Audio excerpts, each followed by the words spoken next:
Hello everyone.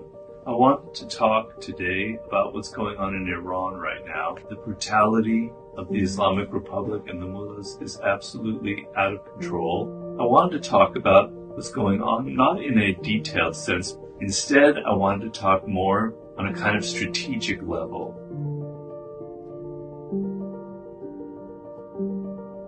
The first thing to understand is these kind of totalitarian, authoritarian regimes, they might appear very strong, and as they say, the crackdown has been very brutal, but they're incredibly fearful. They appear strong, but they're actually riddled with all kinds of weaknesses. And their weakness is the fear that they have. They have all of the money. They've monopolized the wealth of your country.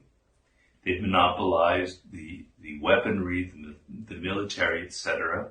But you have the numbers. And if you gather together, if you concentrate those numbers, if you create a nationwide movement, that terrifies them. They live every day with the insecurity, knowing that the numbers could completely destroy them, and they have a lot to lose. So while you might appear to be the weaker side because you don't have the money and you don't have the weaponry on your side, you are in essence the stronger side if you realize this basic fact of strategy, that they are terrified of movements like yours. This is for every kind of totalitarian, authoritarian regime in the world. So that's the first thing to keep in mind. You are the stronger side in this struggle. So in my study of these things, there are two things that authoritarian dictatorships survive by, their main strategy. And I would summarize it with two words: separation and silence. And those two things, separation and silence, actually go hand in hand. You can't do one without the other. And what I mean by this is, since you have the stronger hand in this through the numbers of people, literally, quantity, their main strategy is to keep you continually separated. If you join together in any form, in any kind of public way, through demonstrations, through unions, whatever, that gives you power. So their whole game is to keep you continually separated. And I compare it to some kind of machine that is continually kind of grinding things down and separating them to smaller and smaller and smaller pieces. They want you to be spending most of your time at home, worrying about how to get by with money and concerned about your own private life, as opposed to thinking about the country as a whole. They want to separate you in various ways. They want to pit men versus women. They want to pit Persians versus Kurds. They want to pit upper classes versus middle classes. They want to pit whatever it is they can, so that by dividing you, the old strategy of divide and conquer, that strength that you have in numbers is greatly diluted, and they can have the upper hand. So they're trying to continually crush and pressure you into spending most of your time outside the public realm. They may try to bribe you, like, well, spend your time, you can do your time shopping, you can go to malls, you can go to movies. But anything that involves the public, where it's not where people can express their dissatisfaction, that is forbidden. So they've slowly tried to erode, these kinds of regimes try to slowly erode any kind of public space, any kind of gathering spot for people in the square, any kind of political rally, and also unions. They're trying to get rid of any kind of unions. This goes hand in hand with the other strategy of silence. And the thing is, in these kinds of situations, in countries that are suffering under these kinds of regimes, most people, the majority of people, are quite miserable. You have no power. You live in terror. You live in fear. But you don't get to express that. You're not mingling with other people. There's no outlet for it, except maybe on social media, which they greatly control, and there's lots of censorship. They control the media, the mainstream media, as it were. So they envelop you in this kind of silence, where everybody is unhappy, or most people in Iran or in these countries, 90%, 95% are deeply unhappy about it, but there's no way to understand that everybody else feels the same way. I like to call that a public secret. It's shared by everybody in the public, but it's a secret that nobody gets to talk about or express. So they're trying to continually silence you by controlling the internet, by controlling social media, by getting rid of all kinds of spaces where you could congregate and express and understand that most people in the country feel the same way. The main response on your side is to overcome this separation, to show that this idea that you are separated is an illusion, that this idea that you're not unhappy, that you're not miserable is an illusion.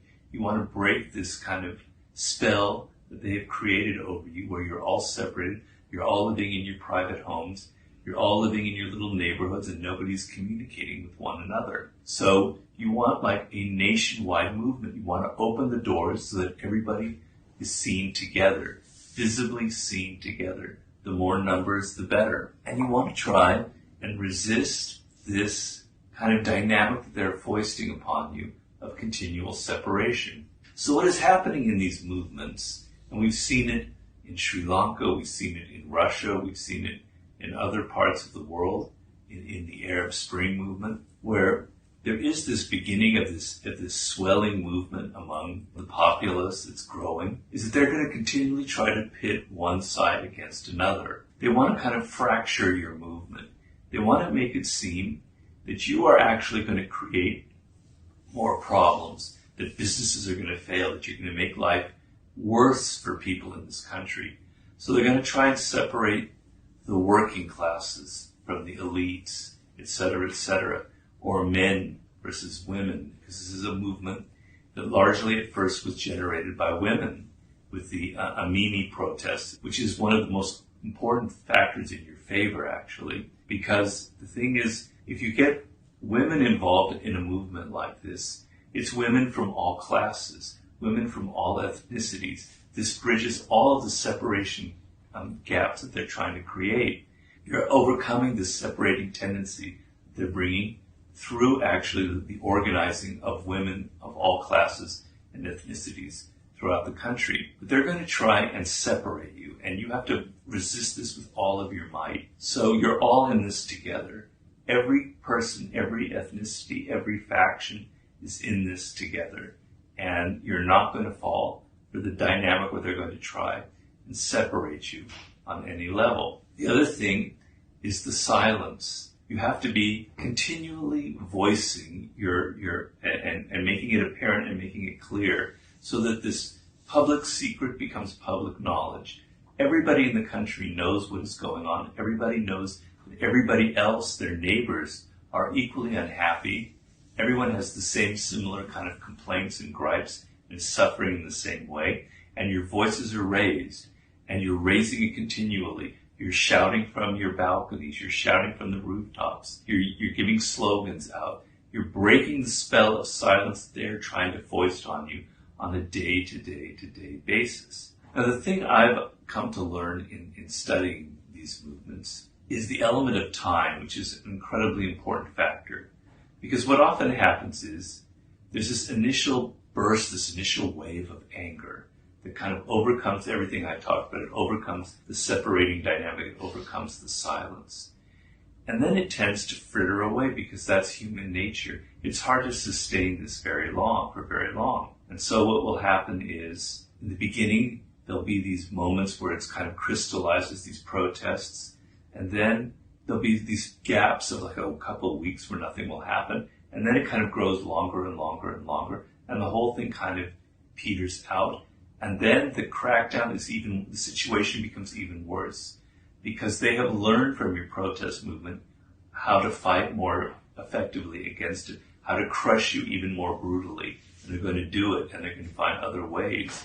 So it's a very dangerous moment. And what I've discovered is what I call is a wave theory of these kind of demonstrations. If you come at them with protests day after day after day, I mean every day, it's tiring, it's exhausting.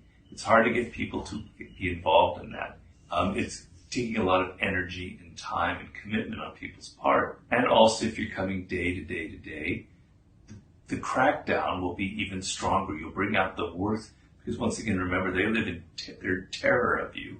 And so they're going to overreact. And that overreaction can be very, very violent.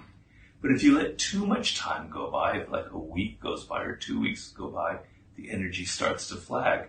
And what I've noticed is these kind of waves.